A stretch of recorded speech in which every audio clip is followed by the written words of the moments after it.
I'm Cheri Trottier from the Los Alamos Historical Society, and I'm here today to talk to you about homesteading on the plateau. We want you to know that the Historical Society practices all safe COVID precautions, but for this, we are going to take off the mask. I am Mrs. McDougal, one of the Anglo homesteaders from here on the plateau, but our homestead was next to the Romero's homestead.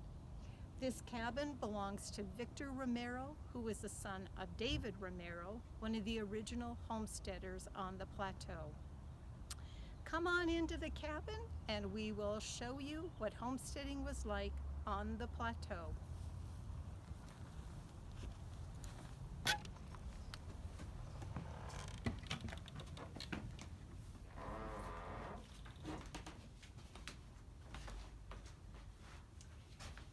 Homesteading on the plateau was a little bit different from the other part of the country.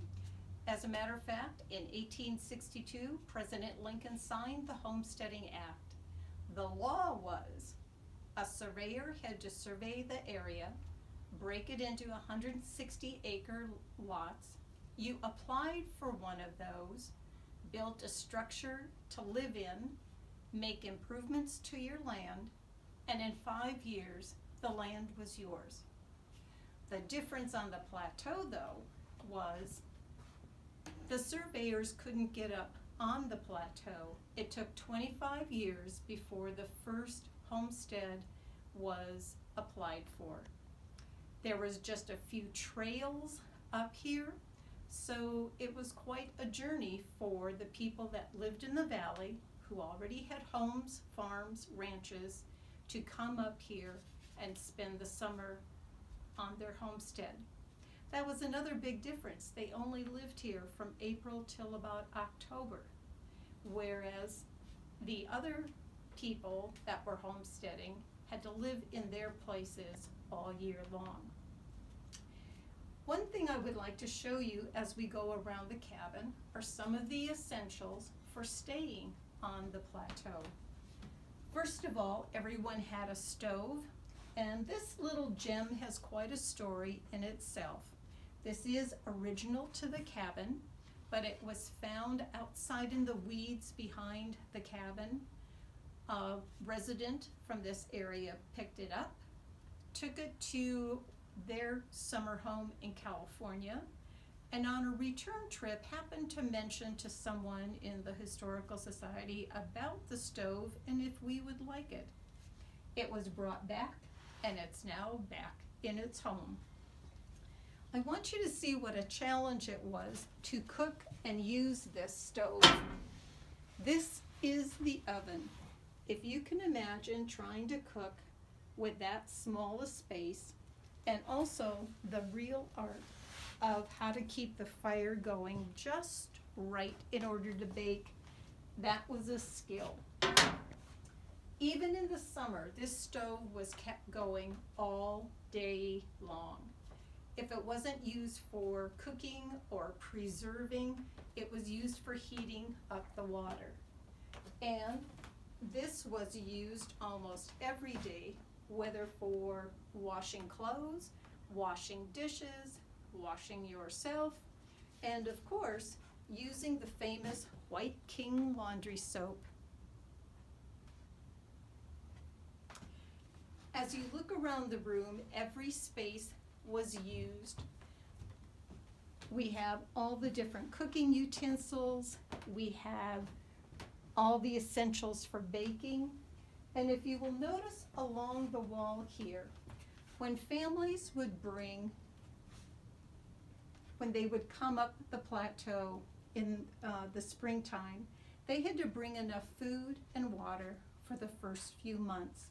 So potatoes, flour, sugar, beans, corn, all the things that they would be using had to be brought along with water. So this milk can was a good receptacle for bringing up their water. Canned goods were also part of their staple. And if you look at the canned goods on this shelf, these are replicas of actual canned goods that were found at the Buckman trading post. Buckman was one of the closest trading posts in the area where the homesteaders would go and get food to supply themselves. On the back part of the cabin, this is where the family would spend more of their living time. The table would have been over by the stove because most of the work was from the stove to the table and back again. So there would have been seating in this area. You can see on the wall that we have saws and various tools. This is a museum. That is why they're hanging there. They would not have been in the cabin when the homesteaders were living here. Off to the side, you will see this bed. Believe it or not, this is the parents' bed. Yes, 2 people do sleep in that bed. This bed is from another homestead from that era. And on the wall, if you notice, there is a picture of Our Lady of Guadalupe. David Romero, the original homesteader, had a very interesting history. He was from the San Ildefonso Pueblo. He was a soldier during the Civil War in the battles here in northern New Mexico. And during the homestead era, he was a curandero, a healer. So he gathered herbs and plants and all the things he would need for medicinal use. And he would go whenever someone came and asked him for assistance. One other thing I would like to show you, we have a loft, and most people think, oh, this is where the children would sleep. That is not true. This was simply a storage area. The children slept outside, either in another building, or they would, if there was an overhang on your house, they would sleep underneath the overhang. And just like today, yes, we have critters of the night, and yes, there is rainstorms, but that is where they stayed. One other very interesting item I would like to show you. This is a tortilla press. Here in northern New Mexico, we all love our tortillas. They would take a ball, set it in here, and then you would squeeze as hard as you can. I can tell you from experience from using this with a classroom, that is not easy to do, and I have not mastered making them nice and thin. I would like to take a minute and just talk a little bit about Mrs. McDougal. Her life was quite different from the families that would come up from the valley. Most of the families were either good friends or related, and you can see there are paths going from homestead to homestead. There was a great support system. Mrs. McDougal did not have that kind of support system. She and her husband came out here in about 1909. There were some investors that came, purchased the Ramon Vigil land grant, were intending to go into the lumber business. Unfortunately, they ran into some issues and the company went bankrupt. Everybody left except H.H. Brooks, whose homestead is over where Fuller Lodge is, and the McDougals, who had the homestead next to the Romeros. Unfortunately, homesteading everywhere was dependent on the weather. They did not make a lot of money, and so Mr. McDougal had to travel throughout New Mexico and Arizona trying to find work in order to pay the bills, pay for the taxes, and all the things that you need to live. Mrs. McDougal wrote a plethora of letters to every organization she could think of to hear about their plight.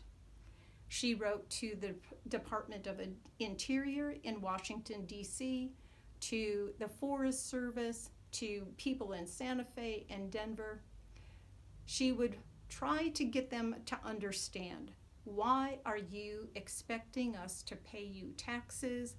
We are doing everything we're supposed to, but our crops are either eaten by the cutworms or the deer and the rabbits, or we get a hailstorm, or we get a fall snowstorm. And of course, all government agencies still expected them to pay what they were supposed to pay. There were also some major issues with their trying to get the patent on their homestead. It took until 1915 before it was recognized, and then they left the area shortly after that. So whether you were a family from the valley or if you were someone like Mrs. McDougal, homesteading was a challenge. It was very difficult, and these people all had a great deal of strength and courage to live on the Pajarito Plateau.